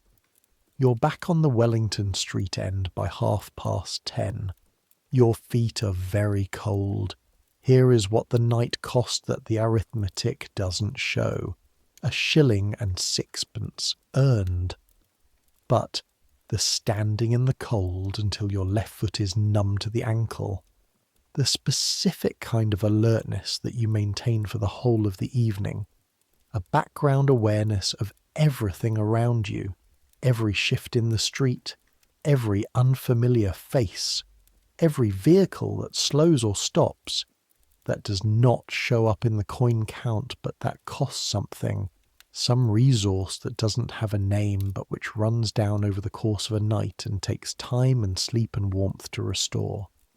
The calculation that happens constantly, invisible, automatic, about whether each approaching person is safe. Not safe meaning pleasant. Pleasant is irrelevant. But safe meaning, will the transaction proceed as agreed, without additional difficulty? Most of the time, the answer is yes. Most of the time, men in the Haymarket at night are who they appear to be. Men who want a specific thing will pay for it and will leave when it's done. Most of the time. The exceptions. You have a system for these. The system involves attention, positioning, the quick assessment of too drunk or too unpredictable, or the kind of anger that is looking for a target. You've been wrong. Not often enough to have collected serious injury. You know women for whom it went that wrong, and you know what it looks like after, and you are careful with a specific intensity that comes from knowing, but wrong enough to have learned what wrong feels like early, learn to abort a transaction before it gets to the point where aborting is more dangerous than continuing. There is a woman named Sally who works the Strand. Older, perhaps 35, with a Welsh accent and a red cloak she's worn every night since you've known her. Sally had a bad night 3 months ago. The story came through the network of women who talk to each other, the informal information system that is the most effective safety mechanism available, and has been back since, back in the red cloak on the Strand, but walking differently. You've noticed it. You didn't ask about it. She didn't volunteer. Some things are just part of what the night costs. The police. Constable Willis is not here tonight. Eliza was right about the Haymarket after 10. Willis runs to Exeter Street. The constable walking this beat is a man you know only by description. Tall, thin, a slight limp from some previous injury. His approach is generally to keep moving, keep the street operating, not to make arrests unless something obvious and public happens. This is the tacit agreement that keeps this part of London functioning. The police don't enforce the letter of the law because the letter of the law enforced strictly would make this district ungovernable, and it is easier to let the informal economy run than to spend the evening arresting women and creating paperwork. This is not kindness, this is pragmatism, and it can change, does change, when political pressure shifts, or when someone from a reform society writes an article, or when there's an incident that forces the police's hand. Constable Thin with a limp walks past you at 11:30. He doesn't look at you. You don't look at him. You both look at the middle distance in the specific way of people who've reached a mutual agreement about visibility. You earn, over the course of the evening, 3 shillings and 4p total. 3 shillings and 4p. A bad week's takings from 2 nights combined. Better than the last 3 nights. Not enough for the Friday deficit, but significantly closer. By 1 in the morning, the crowd has thinned to its final configuration. The men who haven't found what they wanted and are either more desperate or less discriminating, or both. The women in the later stages of their evening who are operating on the specific mathematics of what they still need to earn versus how cold and tired they are. You've reached the point in the night where the calculation tips. The remaining possible earnings don't justify the remaining cold and the fading alertness and the left foot, which has been wet since midnight. You go home. The Strand at 1 in the morning. Quiet in the way that a city street can be quiet, which is not actually quiet but which has shed the density of the earlier hours. A cab or two. A group of men going somewhere that involves singing, slightly out of tune, a popular ballad. A woman in a doorway across the street who you know by sight and exchange a nod with. Milford Lane is dark, no gas lamps, and you walk it carefully, your hand on the left wall, the familiar irregularities of the cobblestones under your feet. Third step where the cobble rocks slightly. The alley to the right that you don't go down. The lamp in the ground floor window of a building halfway along, which means someone is still up, which means the lane is not completely dark. Number 4. Court. Darker still, only the square of sky overhead and the faint light from Mrs. Green's window on the 3rd floor. You cross the yard to the door. The building is quiet. The staircase is black. The hall candle died at 9 as usual, but you know every stair by now. 3rd from the bottom, left. 7th, centre. Your hand on the wall. Your floor. Your door. The bolt. Inside, in the cold and the dark. You light the candle from the matches kept on the high shelf. The room blooms into visibility. Orange light and moving shadows. The ceiling coast of Ireland appearing. The blue flower ghost wallpaper materializing out of the dark. The fire is out. You consider relighting it. Consider the coal cost. Consider how cold you are. Consider that you have just earned 3 shillings and 4p and that Friday is achievable now. You light the fire. It takes 3 attempts to catch. The coal is damp at the edges from the damp air, and then it does. And the small iron fireplace produces its reluctant heat, and the smoke goes mostly up the chimney tonight, and within 10 minutes the room has shifted from actively cold to merely cool. You sit on the chair, boots off, your feet toward the fire, the left foot, the sock is damp at the toe, as predicted. You pull it off and hold your foot toward the heat. The tallow seal on the boot will need refreshing tomorrow. 3 shillings and 4 pence. You count it by the firelight, the coins sorted into the oilcloth with the others. Current total, 7 shillings and 1 pence. Rent due Friday, 3 shillings and 6 pence. Remaining after rent, 3 shillings and 7 pence. Which is not comfortable but is functional. You did what you came to do tonight. The mathematics are better than they were this morning. This is not nothing. Let's stop here. In this moment, you sitting by a small fire, counting coins, feet warming, and talk about what this room actually is. Because here's what the newspaper accounts of the period get wrong, most of them.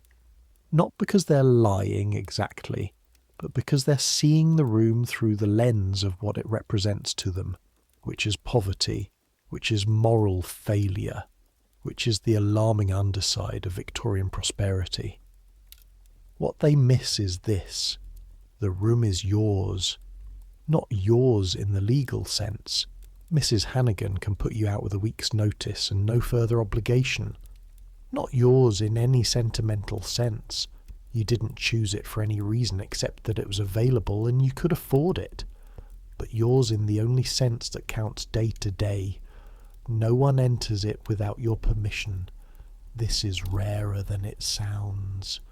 Think about the domestic servants who live in the houses where they work, in attic rooms or basement rooms that belong to their employer, who have no privacy in any meaningful sense, whose time off is regulated and conditional. Think about the factory girls in the north, living in lodging houses managed by their employers, where the rules of the house are the rules of the job. Think about married women, whose legal situation in 1882 has only recently improved. The Married Women's Property Act is just 2 years old, and who before that had no legal personhood separate from their husbands. The room is yours. That's not a small thing. And the room is ugly. The room is cold. The room smells.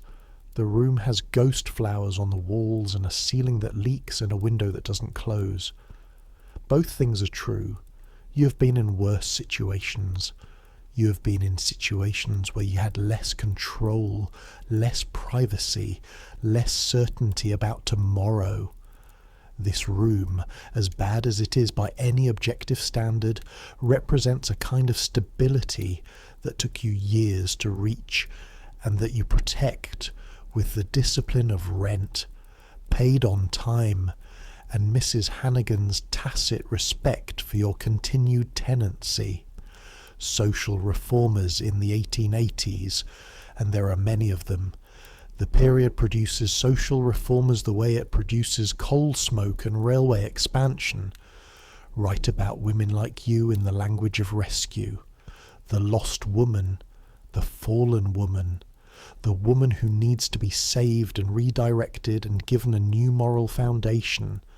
They build shelters, they run missions, they conduct surveys with questions about how you ended up here and what you want to do differently. Their intentions are mostly good, their results are mixed. What they consistently miss is the agency inside what looks like lack of agency. The choices made within a range of choices that was already severely constrained. The architecture of a life built from what was available, which was not much, and built carefully, which takes skill. You learned to sew because you couldn't afford cobblers or seamstresses for every small repair. You learned to cook simply because even a woman with a tiny fireplace and a tin pot can make something hot if she knows how.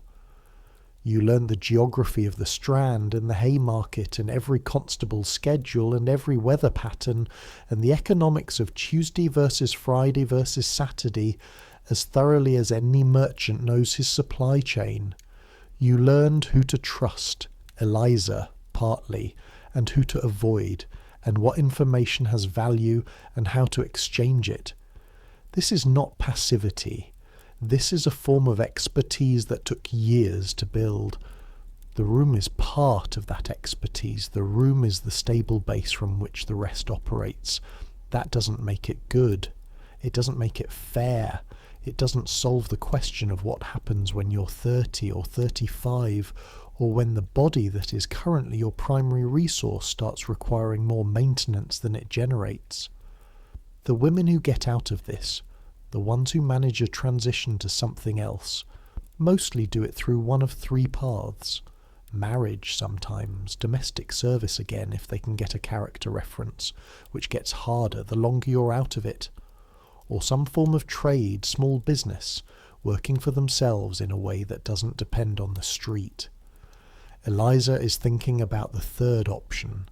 She's told you, in the careful way she tells you things, that she's been saving for a stall in Covent Garden Market. A flower stall, or a small goods stall. She has a number in her head. She's been working toward it for 2 years. Whether she'll get there, you don't know. Whether the money will hold, whether the right opportunity will materialize, whether something unexpected will eat the savings before the number is reached, you don't know. You hope. You think about Eliza's plan sometimes lying in the dark, whether you have a plan like that, what your number is, what the stall would be, metaphorically speaking, the thing you'd be working toward that isn't just next Friday's rent. You don't have a clear answer yet. You have the room. You have 3 shillings and 7 pence upcoming after Friday. You have this evening's successful arithmetic. You start from here. The building has its own sounds at night, different from its daytime sounds. In the day, it's a general hum of occupancy, multiple lives running simultaneously, their sounds blending into a background texture. At night, after midnight, the building's individual lives become more distinct. Mrs. Green's child, who cries sometimes in the small hours, not a sick cry or a frightened cry, just the mid-sleep complaint of a small child who has woken up and found the night confusing. The cry lasts a minute, 2 minutes, then Mrs. Green's voice saying something low and maternal, and then quiet. Mr. Arthur, who works nights. His return is always around 3 or 4 in the morning, his boots on the staircase, the particular sound of someone trying to be quiet and not entirely succeeding. You've never seen him full face, only in passing on the stairs, enough to register. Young, thin, exhausted. What he does at night, you don't know. Neither does anyone else, apparently. The building accepts this without comment. Eliza's door, closed, silent. She got back before you. Her window was dark when you crossed the court. Eliza sleeps soundly. You've heard it before through the floor between rooms, the deep, even breathing of someone who has made a practice of sleep because sleep is restorative and rest is necessary and you can't maintain anything without it. The sound of rain beginning. It starts while you're sitting by the fire, a faint tick against the window that gradually becomes a pattering, then a sustained drum. The rain comes in at the window gap. You can feel the cold dampness of it touching your face from where you sit, the rag insufficient against a proper rain. You go and stuff the gap more firmly with the rag, pressing it hard into the crack. This sealing coast of Ireland, you look at it, the brown water stain. No fresh wet spreading across it tonight. The rain isn't heavy enough, or the angle isn't right, or the ceiling above has improved slightly from the summer's drought. Sometimes it drips. Tonight apparently not. The fire is settling. It's gone from active burning to a bed of coals, orange and grey, radiating heat without flame. You feed it one more piece of coal from the small scuttle, just enough to last another hour. Your feet are warm. The coins are back under the mattress. The green dress is on its hook. The boots are by the door. Tomorrow is Wednesday, and Wednesday has its requirements. Food, probably the boot's sole needs checking. There's a loose button on the better of your 2 dresses that you've been putting off mending. And Thursday will have its requirements, and Friday will have rent. But that's all tomorrow. Tonight, warm enough, fed enough, safe enough. The fire settles lower. 14 months in this room, and you've seen the building's population shift several times. When you arrived, the second-floor room across from yours was occupied by a woman named Clara, who was older, perhaps 38, which in this life is older than it sounds, who came and went at later hours than you, and who once, on a very cold night in your first month, stopped on the landing to press a coin into your hand without explanation, and went into her room and closed the door. You knocked to thank her the next morning, and she waved it away with the same dismissive gesture Eliza uses for thank yous, the gesture that means this is how things work here. Don't make it a drama. Clara is gone now, left in the spring suddenly, her room empty one morning when you came down the stairs. Mrs. Hannigan didn't say anything. The room was relet within a week. Her replacement, a woman named Daisy, which might be her real name and might not be. Names in this building are sometimes the name you came with and sometimes the name you use here, and both are yours in equal measure. Daisy is 20, from somewhere in the East Midlands, arrived in London with a story that has the specific shape of the story you came with 3 years ago. The letter for a job that wasn't there. The circling down through cheaper and cheaper lodgings. The arithmetic that eventually brings you to a place like Hannigan's. She's been in the building 3 months. You've told her what Eliza told you, as much of it as you could distill. The lavender soap, the constable's schedules, which parts of the Strand on which nights, the hotel that asks no questions, the chemist on Catherine Street where you buy carbolic without being looked at. You've told her Eliza's formulation. This is professional information, and professionals share information. Whether she'll use it, whether she'll manage the arithmetic long enough to reach the kind of stability you've managed, you don't know. She's 20.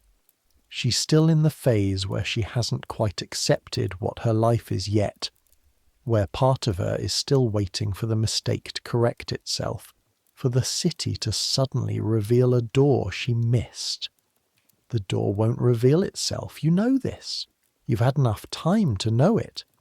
What comes instead is the room, the lavender soap, the locked bolt, the 3 shillings and 7 pence.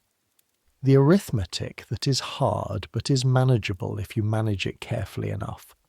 It is not what you dreamed of in Sheffield. Neither is it what most people dream of, and neither do most people get what they dreamed of. And the question is always, what do you do with what you actually have? What you actually have is this room. You have maintained it for 14 months. You're going to maintain it for the foreseeable future.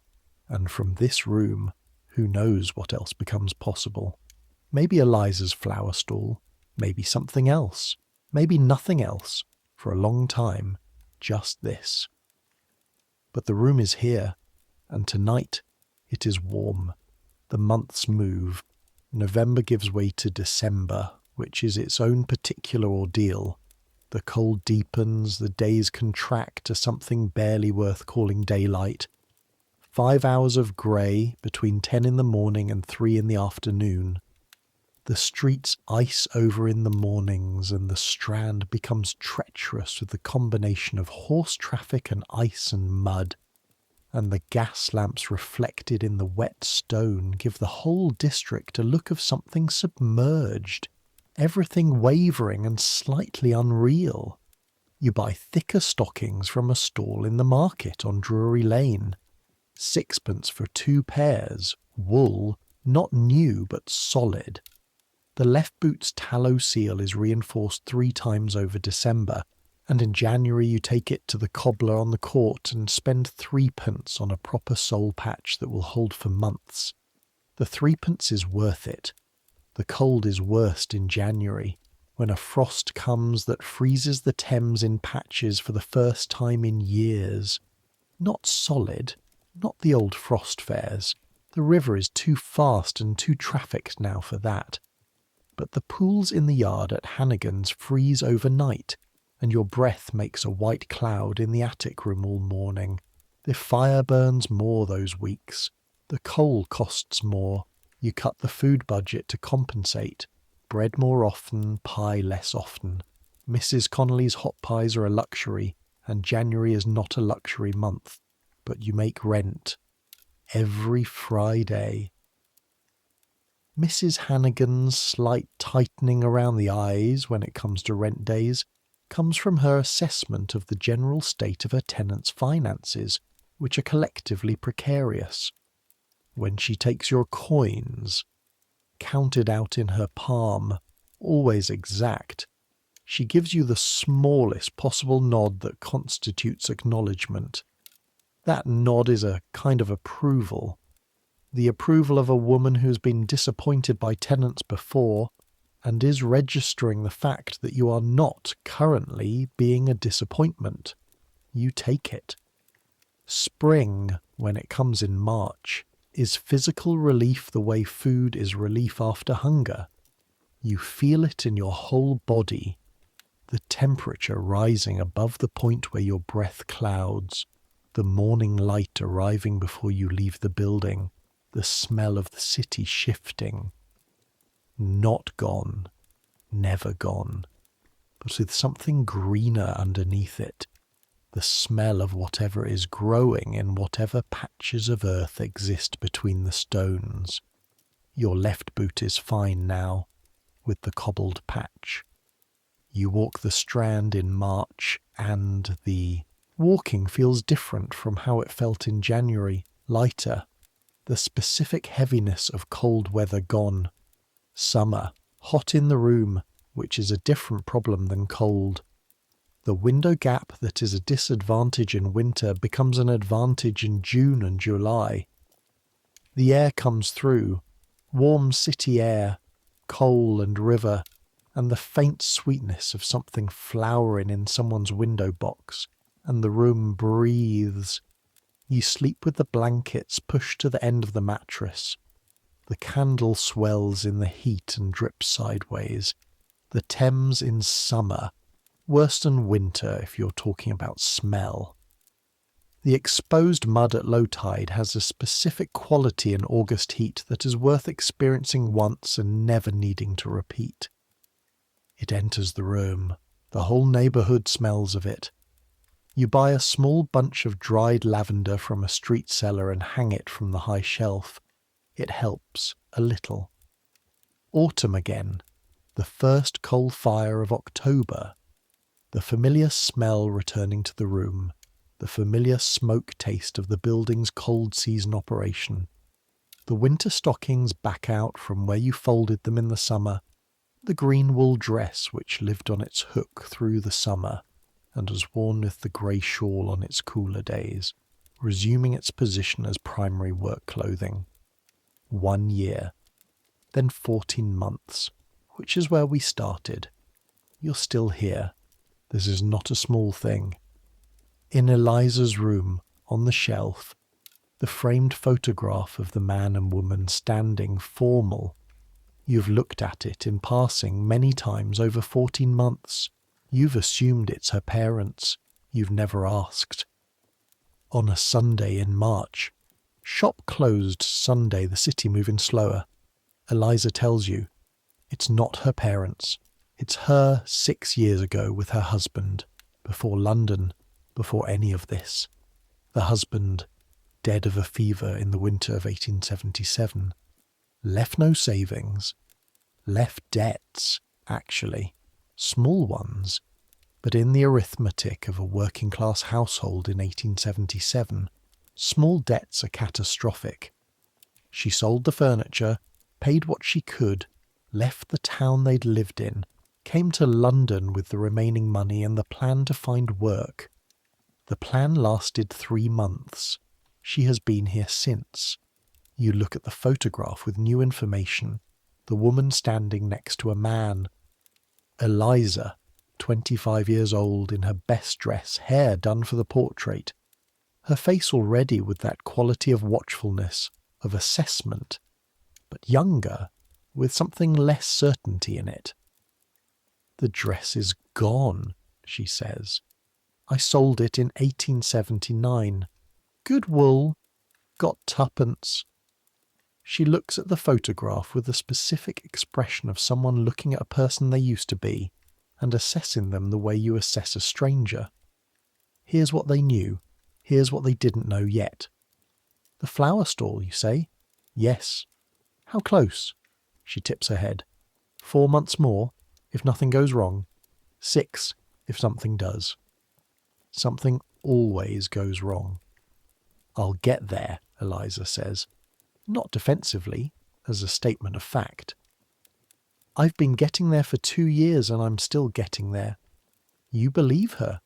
You believe her with the specific quality of belief that comes from watching someone manage their arithmetic carefully, from seeing the discipline of it, the way she doesn't drink, which is the expense and the impairment that ends more of these lives than anything else. The way she budgets with the rigour of someone who has done the calculation and knows exactly how close the margin is. The way she keeps the photograph on the shelf, not as a sentimental gesture, but, you now understand, as a measurement. This was before. This is now. This is what changed. This is what has to change back, or change into something. You sit in her room for another hour, drinking her tea. She has real tea, black, in a small tin, a specific luxury she allows herself, and talking about nothing in particular. The building's gossip, whether Mr. Arthur who works nights is actually a night watchman or something else, whether Daisy on the second floor is going to last the winter or go back to wherever she came from. The building as a small world, its own characters, its own geography, its own seasons and dramas. Outside, spring London does what it does, moves and makes noise and smells of horse and coal and the first traces of something growing. Inside, the room is warm enough. There is a thing hanging over the life you're describing that we haven't talked about directly yet, and it would be dishonest not to. The Contagious Diseases Acts. Parliament passed these in the 1860s, 1866 primarily. The Acts gave police in designated districts the power to force any woman suspected of working the streets to submit to a medical examination. If she was found to have a venereal disease, she could be detained in a certified hospital, a lock hospital, for up to 9 months, without her consent, without any judicial process beyond the suspicion of a police constable. The Acts applied initially to specific garrison and port towns, not London, but their shadow extended further than their legal jurisdiction in the form of attitude and practice, and in London, under various related statutes and the general power of police to charge women with disorderly conduct or soliciting, the practical effect was similar. A woman in your situation was always a medical suspect as well as a legal one.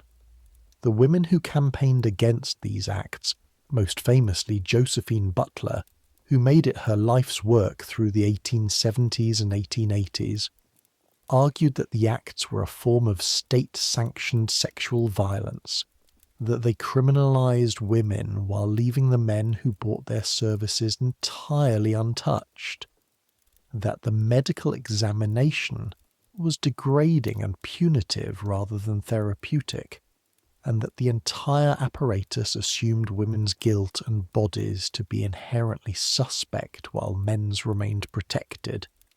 They were right. The acts were repealed in 1886. But right now, in 1882, they are still in force in their designated areas, and their logic, the logic that a woman's body is an object of police and medical supervision in a way that a man's is not, permeates the atmosphere of the street. You feel it, not always consciously, in the specific quality of wariness with which you navigate official attention. The knowledge that the doctor is not your ally, that the hospital is not your refuge, that the civic infrastructure of health and law, which presents itself as neutral, has specific arrangements about whose health and whose safety count. This Saturday, after Eliza told you about the photograph, she tells you about a woman she knew 3 years ago in Lambeth, taken up under a disorderly conduct charge, examined, detained. The woman spent 7 months in a lock hospital. When she came out, her room was gone, her things were gone, and she had a hospital record that followed her. Eliza tells this story without drama, in the same register in which she tells you about Constable Willis's schedule, or the hotel on Villiers Street. Information. Things you need to know to navigate. You file it alongside the rest. This is what the lavender soap is actually about. Among other things, this is what the correct address, a proper lodging house rather than the street, is about. This is what the general strategy of looking like you belong, of maintaining the appearance of purposeful movement, of being in the street rather than obviously of the street. This is what that strategy is defending against. Not the judgment of strangers, though, that too. The specific machinery of a state that has decided that certain bodies require surveillance. You navigate around it. You maintain your room. You maintain your person. You maintain Eliza's counsel. You have not been taken up in 14 months. That is not luck alone. That is also work. March, toward the end of it, still cold, but with the first breath of spring in it. The specific warmth that appears around 5 in the afternoon on good days, promising something. A Wednesday night, the Wellington Street end. The theatre crowd has moved through, and the later crowd is thinner, and you're deciding whether another half hour is worth the cold, against the likelihood of earning anything more when Eliza comes around the corner. She doesn't work this end usually. She works further along toward the Haymarket. Her being here means something's wrong. Her face, as she gets close, controlled, but wrong around the eyes. That's the tell. Always. The eyes. What happened? Mary Kate. 2 words. Mary Kate. The woman on your floor whose door is always closed, whose name you know but that's all, whose history you've never heard because you never offered it. Where? They took her up an hour ago. Constable Willis. He's working late tonight, I don't know why. Different area. The story comes in pieces, in the quick, compressed shorthand of women exchanging information on a cold street at midnight. Willis, off his usual beat, on the Strand instead of Exeter Street. Mary Kate, unlucky timing. A brief argument she'd apparently push back, which is the specific category of mistake you don't make with Willis. And then the charge, disorderly conduct, and the taking up. Mary Kate in the custody of the Metropolitan Police. Is she sick, you ask? Meaning, will they examine her? Don't know. Maybe. Probably if Willis wants to make it stick. The worst version, charged, examined, detained. The lock hospital and the months gone and the room gone and the record. The better version, charged, fined, released. A shilling or two which she may not have, which means someone else pays it, which Eliza is calculating as you're standing there. What do you need, you ask? Eliza's face. She was going to ask you anyway. You can see that she was heading there, but she hesitates because she knows the state of your arithmetic. 2 shillings for the fine if they fine her. If they fine her tonight and she can pay it, she doesn't go to the station. You have tonight's earnings plus the current under mattress total. You do the arithmetic rapidly in the way you've learned to do it, on the street, at speed, with a clear head despite the cold. Yes, you say. Not a long decision, not a complicated one. It is simply that Mary Kate is on your floor, in your building, in your world, and the specific mercy available right now costs 2 shillings and you have 2 shillings, and Eliza is here at midnight to find it. You give Eliza the coins, she's back inside an hour. Mary Kate, fined, paid, released. Walking slightly ahead of Eliza back through the court, not looking at either of you, her shoulders in a particular set that you recognise. The posture of someone who has just been through something and hasn't processed it yet, who is still in the animal stage of just needing to get to a known space and close the door. She goes upstairs. Her door closes. Eliza gives you back the change, 4p. She spent 1 and 8p total, and the remaining 2p goes back into your pocket. Thank you, she says. You already said I wouldn't need to, you say. I was being optimistic. You stand in the court for a moment, the two of you, looking up at the rectangle of the night sky above the buildings. Not particularly dark. There's a half moon behind the clouds, and the glow of the city lights reflects back down from the cloud cover.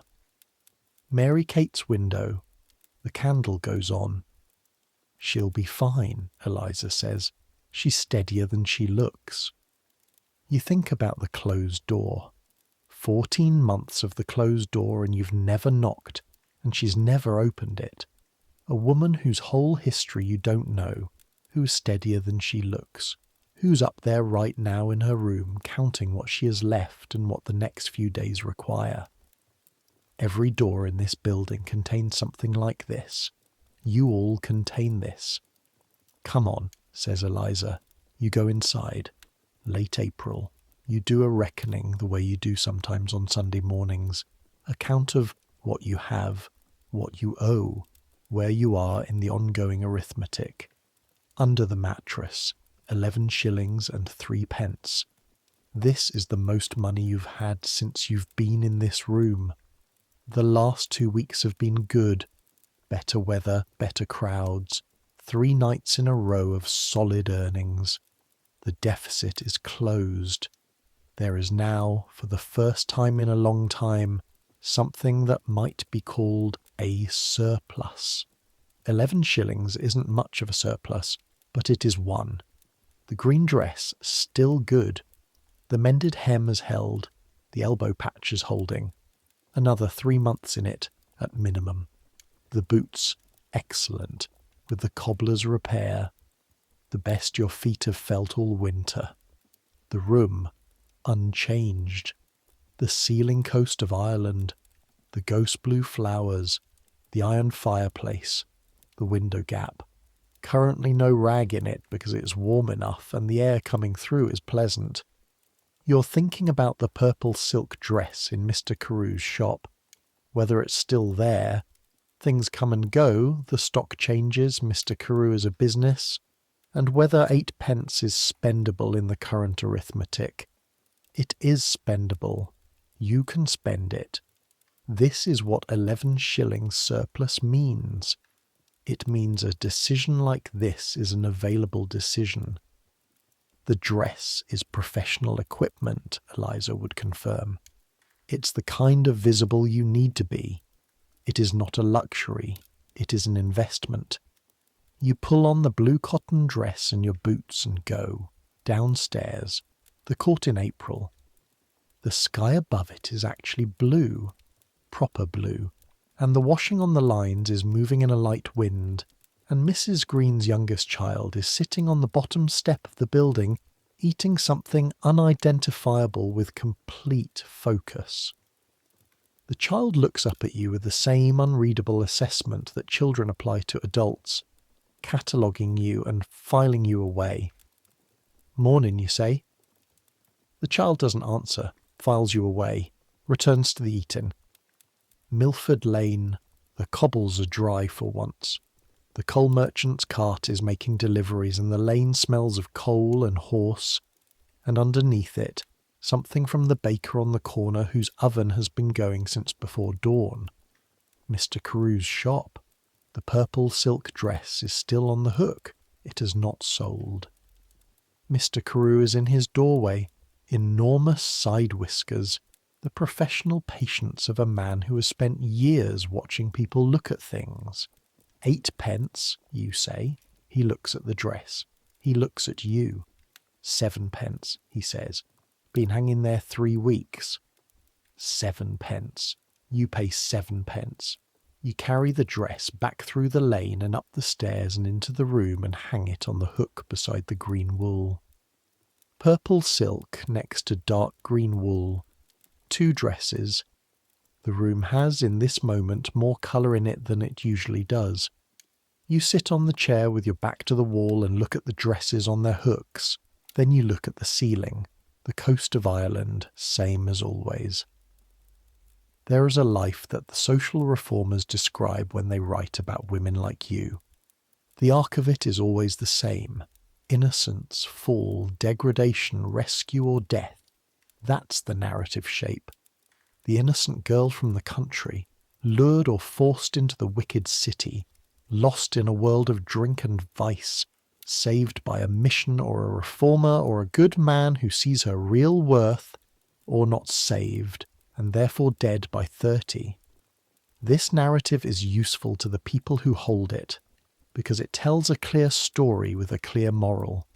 It places responsibility, and implicitly, blame, neatly. The woman fell. The woman needs saving. The woman is fundamentally a passive object moved by forces. You know your life. You know what it contains. It contains choices, constrained choices, choices made within a range that was already narrow when you arrived in London with a fraudulent letter and has not significantly widened since. But choices.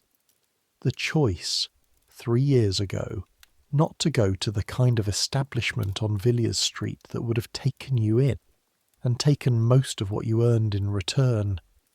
That choice kept your agency narrower in the short term and broader over time.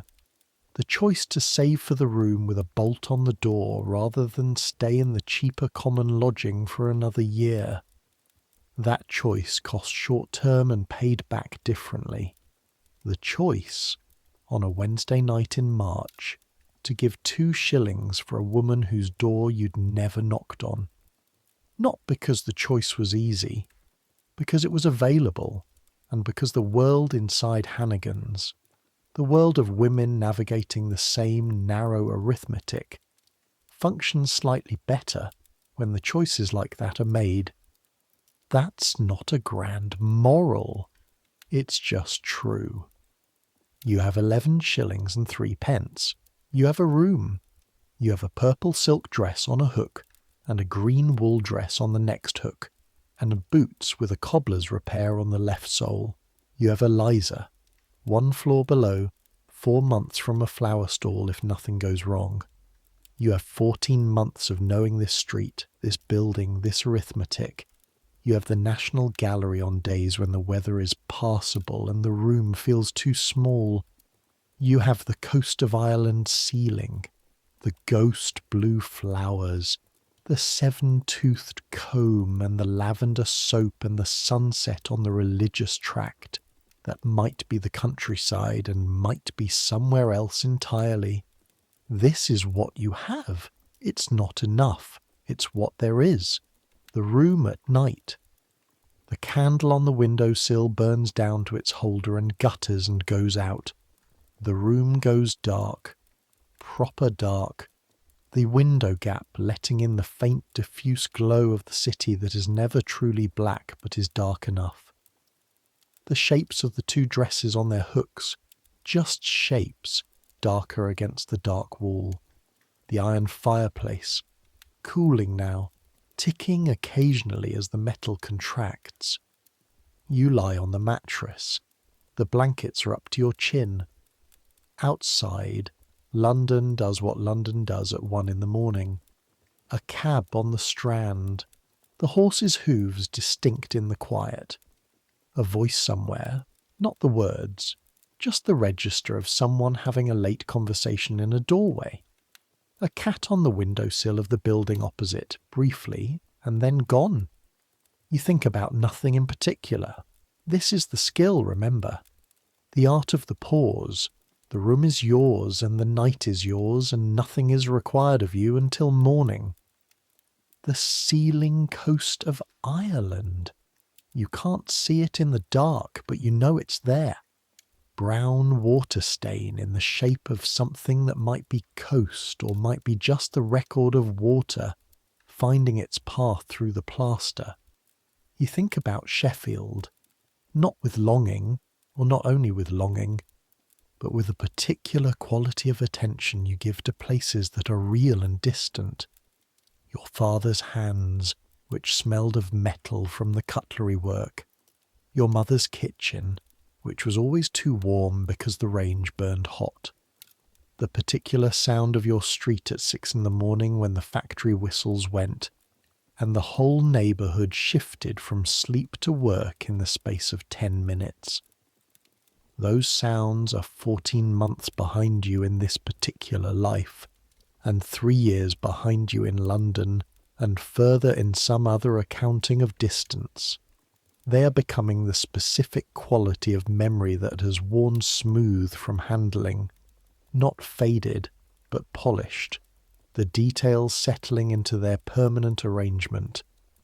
You came here with £2 and 5 shillings, and a letter that was a fraud and optimism that had a short shelf life. You have 11 shillings and 3 pence. You have a room. You have a bolt on the door. You're still here. In the morning there will be water to fetch and bread to eat and the arithmetic to manage and the street to navigate. There will be Eliza's counsel and Mr. Carew's shop and Mrs. Connolly's hot pies and the specific geography of the Haymarket at 10 o'clock and all the rest of it. But that's morning. Right now the room is dark and the city is quieter than it was, and your body is warm under the blankets, and the coast of Ireland is on the ceiling where it always is. This is what 3 and 6pence per week buys. Not much, not nothing. The city breathes outside the rag-stuffed window. It has been breathing like this for 1,000 years. This particular compression of lives and needs and architectures, this arrangement of people in small rooms stacked above other small rooms, all of them navigating the same arithmetic with whatever they came with. Long after this room is gone, and it will go, the building will eventually be torn down for improvement, or simply collapse under the weight of its own decades. Someone will stand on this ground and not know any of this was here. They won't know about the ghost blue flowers or the coast of Ireland ceiling or the bolt on the door or the lavender soap or the purple silk dress on the hook. They won't know about you, but you're here now, real and warm and specific and yours. The candle is out, the fire is embers, the room is quiet. Let the city keep moving. You've earned your rest. Take it. Sleep. Good night.